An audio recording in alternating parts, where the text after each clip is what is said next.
3천만 원이 사라졌습니다. 범인은 제 시어머니였습니다. 그리고 남편은 어머니 편을 들었습니다. 이건 제 실화입니다. 저는 35살 주부 김민정입니다. 결혼 7년 차 남편과 초등학교 3학년 딸아이와 함께 시부모님 댁에서 살고 있습니다. 어제 저녁 우연히 제 통장을 확인하다가 심장이 멎는 줄 알았습니다. 제 비상금 통장에서 3천만 원이 사라져 있었습니다. 그것도 단 한 번에 일주일 전의 말입니다. 손이 떨렸습니다. 제가 평생 모은 돈이었습니다. 결혼 전 직장 다니며 모은 돈, 결혼 후 아르바이트하며 조금씩 보탠 돈, 명절, 용돈, 생일 선물로 받은 돈까지 한 푼 한 푼 모은 제 전 재산이었습니다. 당장 은행에 전화했습니다.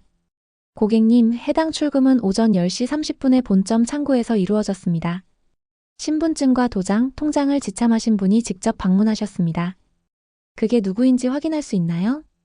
죄송하지만 개인정보라 알려드릴 수 없습니다. 다만 고객님 본인이 아니라면 경찰에 신고하셔야 합니다. 머릿속이 하얘졌습니다. 제 신분증은 제가 가지고 있습니다.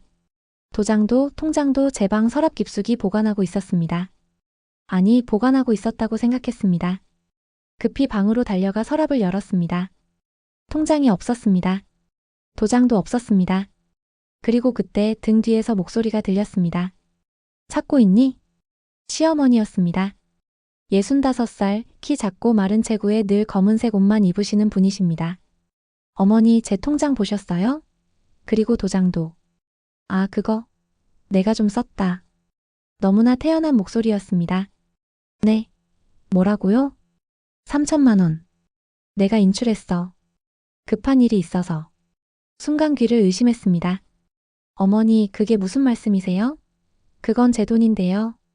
며느리 돈이 어디 따로 있니? 다 우리 집안 돈이지. 내가 필요해서 쓴 건데 뭐가 문제야? 시어머니는 팔짱을 끼고 저를 내려다보셨습니다. 어머니, 농담이시죠? 그 돈 제가 7년 동안 모은 거예요. 당장 돌려주세요. 야, 목소리 낮춰. 네가 지금 누구한테 소리 지르는 거야? 시어머니한테? 소리 지를 수밖에 없잖아요. 제 허락도 없이 제 통장에서 3천만 원을. 이건 범죄예요. 범죄? 이것 봐. 며느리가 시어머니를 도둑 취급하네. 네가 이 집에서 먹고 자는 게 다 누구 덕분인데. 가슴이 터질 것 같았습니다. 저 매달 생활비 200만 원씩 드리고 있잖아요. 그리고 제가 번 돈까지 다 집에 보태고 있고요. 그래, 그것도 내가 네 돈 쓰는 이유야. 넌 이 집에서 공짜로 사는데 월세 300만 원은 내야 하는 거 아니야? 월세요? 지금 무슨. 우리 집 시세가 얼만 줄 아니? 15억이야, 15억. 네가 밖에서 이만한 집 얻어 살면 월세가 얼마나 나오겠어? 말문이 막혔습니다. 결혼할 때 남편은 분명히 말했습니다. 부모님 모시고 사는 대신 따로 월세 걱정은 없을 거라고. 그 조건으로 제가 시댁 식구들과 함께 사는 걸 받아들였습니다. 어머니, 그건 처음부터 그렇게 약속한 게 아니잖아요. 약속? 구두 약속이 무슨 소용이야. 서류에 도장 찍은 것도 아니고. 어쨌든 내가 3천만 원 쓴 건 7년치 월세 중 일부를 받은 거야. 앞으로도 매달 100만 원씩은 더 내야 해. 말도 안 돼요. 남편한테 말할 거예요. 그래, 말해봐. 우리 아들이 네 편을 들 것 같아? 그 말에 온몸이 얼어붙었습니다. 결혼 7년 동안 남편은 단 한 번도 어머니 말씀에 반대한 적이 없었습니다. 시어머니는 냉소를 지으며 방을 나가셨습니다. 저는 그 자리에 주저앉았습니다. 밤에 남편이 퇴근했습니다. 여보, 나 할 말이 있어. 저는 떨리는 목소리로 오늘 있었던 일을 모두 말했습니다. 남편의 표정이 굳어졌습니다. 엄마가 그랬다고? 응. 내 허락도 없이 내 통장에서. 남편은 잠시 말이 없었습니다. 그의 눈빛이 흔들리는 게 보였습니다. 민정아, 나도. 이건 잘못된 것 같아. 내가 엄마한테 말할게. 그 순간 희망이 보였습니다. 남편이 제 편을 들어주는 건가? 정말? 고마워, 여보. 응. 엄마가 아무리 급하셨어도 이건 아니지. 내가 확실히 말씀드리게. 남편은 안방으로 들어갔습니다. 하지만 30분쯤 지나서 나온 남편의 얼굴은 처음과 달랐습니다. 민정아, 엄마 말씀 들어봤는데.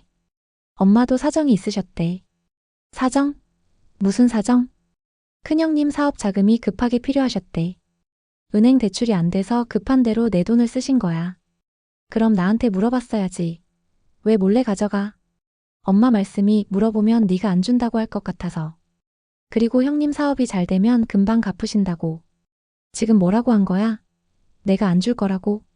남편이 눈을 피했습니다. 솔직히 넌 돈에 대해서 좀 까다로운 편이잖아. 용돈 쓸 때도 항상 영수증 챙기고 가계부 쓰고. 그게 잘못된 거야? 아니, 잘못됐다는 게 아니라 엄마 입장에서는 말하기 어려웠을 것 같아서 믿을 수가 없었습니다.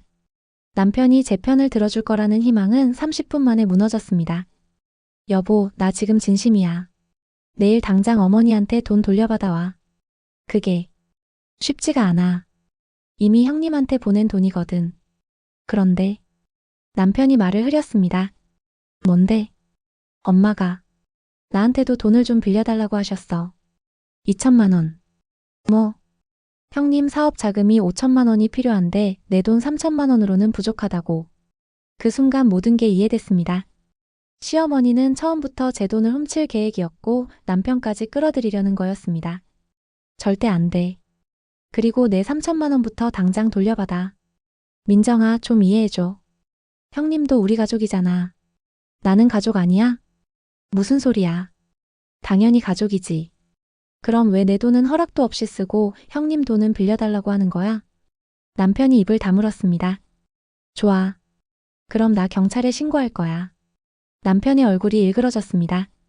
뭐? 경찰? 시어머니를 경찰에 신고하겠다고? 당연하지. 내 허락 없이 내 돈 3천만 원을 가져갔는데 그게 절도 아니면 뭐야? 민정아, 제발. 우리 엄마를 경찰에 넘기지는 마. 응? 내가 조금씩 갚을게. 처음으로 남편이 애원하는 표정을 지었습니다.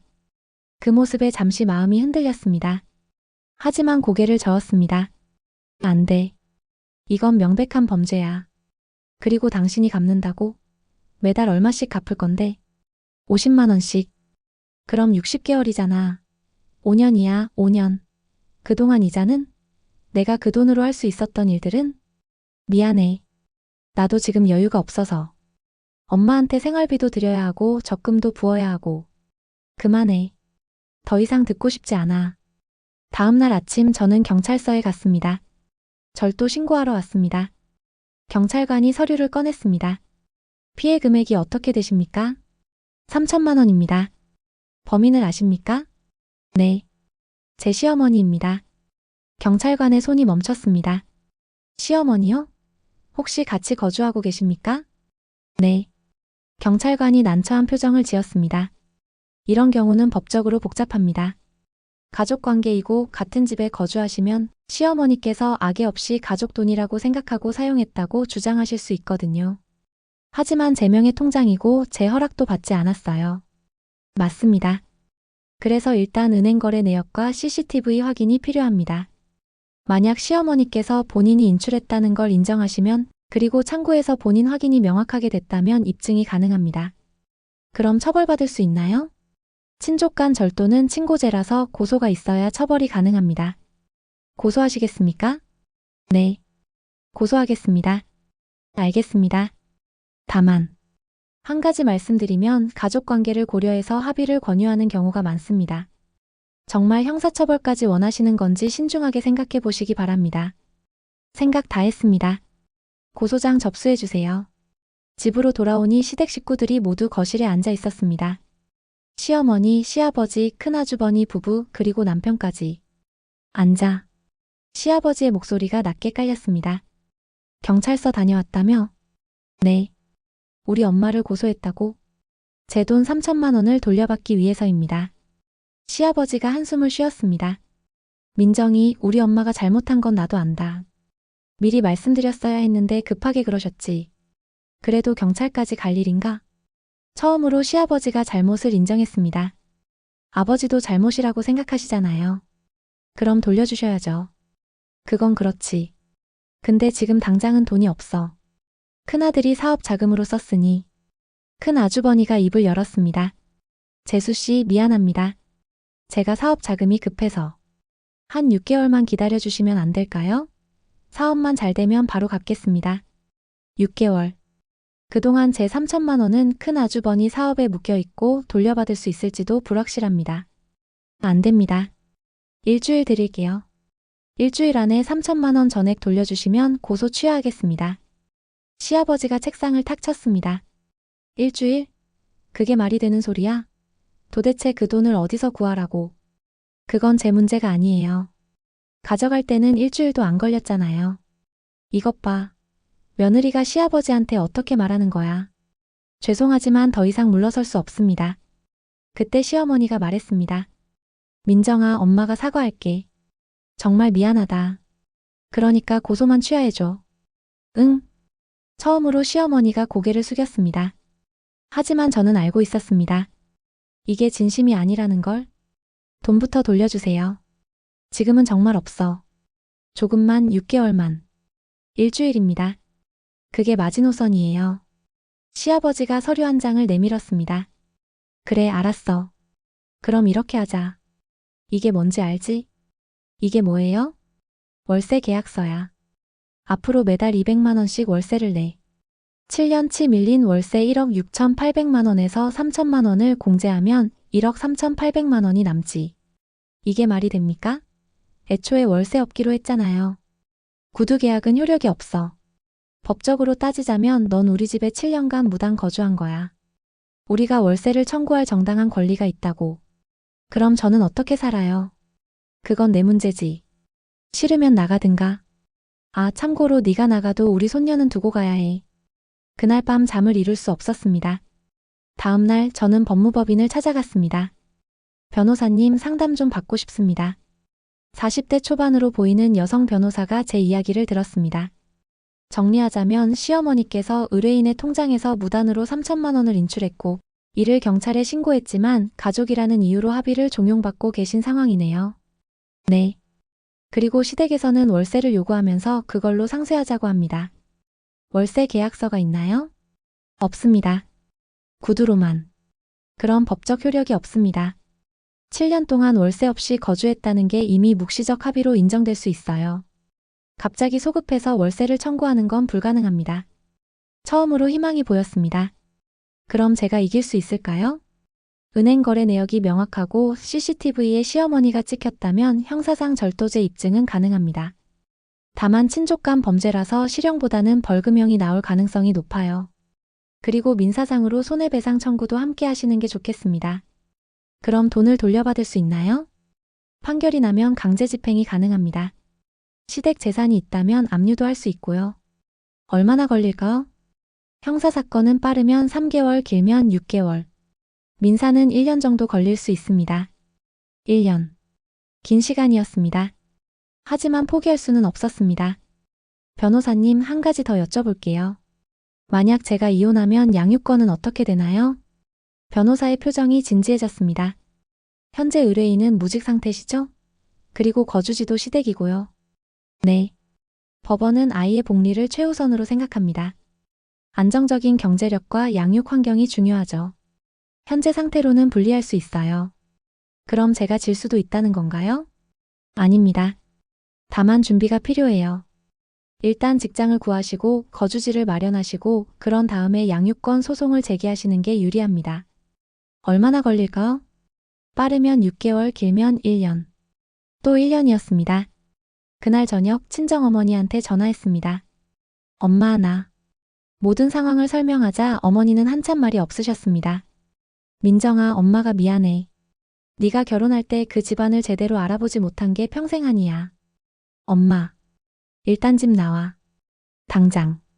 엄마가 네 방 준비해놨어. 하지만 은서는. 일단 내가 자리 잡을 때까지는 거기 두는 게 나을 수도 있어. 변호사 말대로 준비를 해야지. 가슴이 찢어지는 것 같았습니다. 하지만 어머니 말씀이 맞았습니다. 그날 밤 저는 딸아이 방에 들어갔습니다. 은서야, 자니? 엄마. 앉아. 딸아이가 작은 목소리로 대답했습니다. 엄마랑 할머니랑 싸우는 거 다 들었어. 은서야. 엄마, 우리 이사 가면 안 돼? 그냥 우리 셋이서. 딸아이가 눈물을 글썽였습니다. 엄마가 꼭 좋은 집 마련해서 은서 데리러 올게. 조금만 기다려줄 수 있지? 엄마 안 가면 안 돼? 미안해, 은서야. 엄마가 지금은 갈 수밖에 없어. 하지만 절대 은서 혼자 두고 가는 거 아니야. 잠깐, 정말 잠깐만 떨어져 있는 거야. 약속해? 약속해. 다음 날 새벽 저는 짐을 쌌습니다. 많지 않았습니다. 7년 동안 모은 게 캐리어 하나였습니다. 현관문을 나서는데 시어머니가 나타났습니다. 가는구나. 네. 후회하지 마. 넌 우리 집에서 나가는 순간 아무것도 아니야. 아니에요. 저는 은서 엄마예요. 그리고 제 인생의 주인이에요. 큰 소리 치지 마. 법정에서 보자. 네. 법정에서 봬요. 친정으로 가는 택시 안에서 눈물이 났습니다. 하지만 이상하게도 후회는 되지 않았습니다. 친정에 도착하자 어머니가 문을 열어주셨습니다. 왔니? 네, 엄마. 많이 힘들었지? 이제 됐어. 엄마가 있어. 어머니 품에 안겨 한참을 울었습니다. 그날부터 저는 일자리를 찾기 시작했습니다. 7년 만에 구직 활동이었습니다. 경력 단절 주부를 뽑아주는 곳은 많지 않았습니다. 하지만 포기하지 않았습니다. 한 달 후 작은 회계 사무실에서 연락이 왔습니다. 내일 출근 가능하세요? 네, 가능합니다. 월급은 200만 원.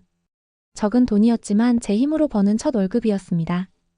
동시에 소송 준비도 시작했습니다.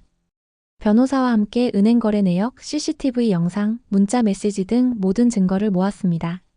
시어머니는 맞고소를 했습니다. 며느리가 시어머니를 모함했다며 명예훼손으로. 하지만 증거가 명확했습니다.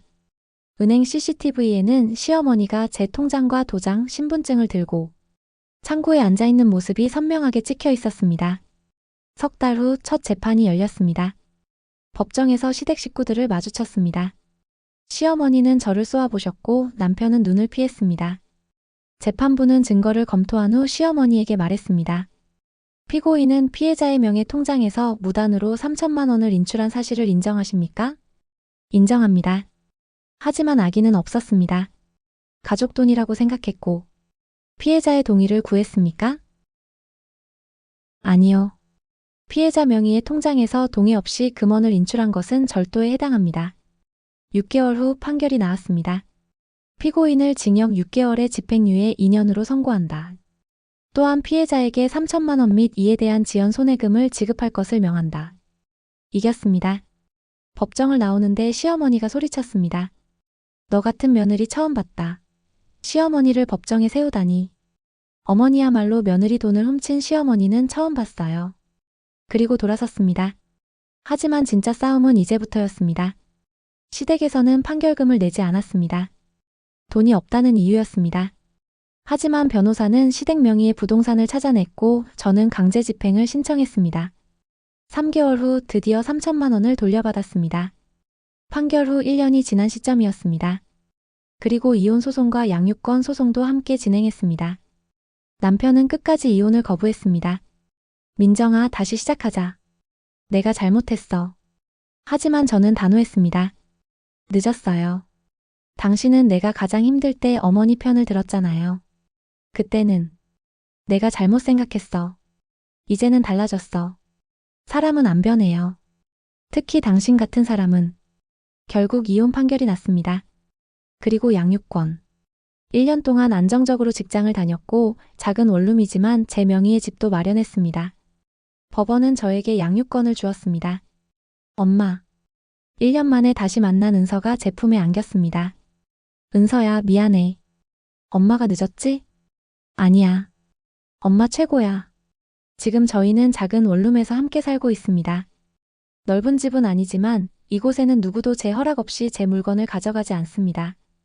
제 통장은 제가 관리하고 제가 번 돈은 제가 씁니다. 당연한 일이지만 7년 동안 당연하지 않았던 일들입니다. 3천만 원을 되찾기까지 1년. 제 인생을 되찾기까지 2년. 긴 시간이었지만 후회하지 않습니다. 지난주 은행에 갔습니다. 새 통장을 만들고 첫 입금을 했습니다. 100만 원. 이번에는 아무도 모르는 저만의 비상금입니다. 그리고 통장을 집에 가져와 서랍 깊숙이 넣었습니다. 이번에는 진짜 안전합니다. 왜냐하면 이 집에는 저와 은서밖에 없으니까요. 여러분, 가족이라는 이름으로 당연하게 여겨지는 것들이 있습니다. 하지만 가족이라고 해서 타인의 재산을 함부로 가져갈 권리는 없습니다. 며느리의 돈도 아들의 돈도 모두 각자의 권리입니다. 법은 가족 간에도 명확한 재산권을 인정합니다. 이 이야기의 주인공처럼 부당한 일을 당했다면 주저하지 말고 법적 조치를 취하시기 바랍니다. 싸움은 길고 힘들 수 있지만 결국 정의는 승리합니다. 가족이기 때문에 참아야 한다는 생각 이제는 버려야 할 때입니다.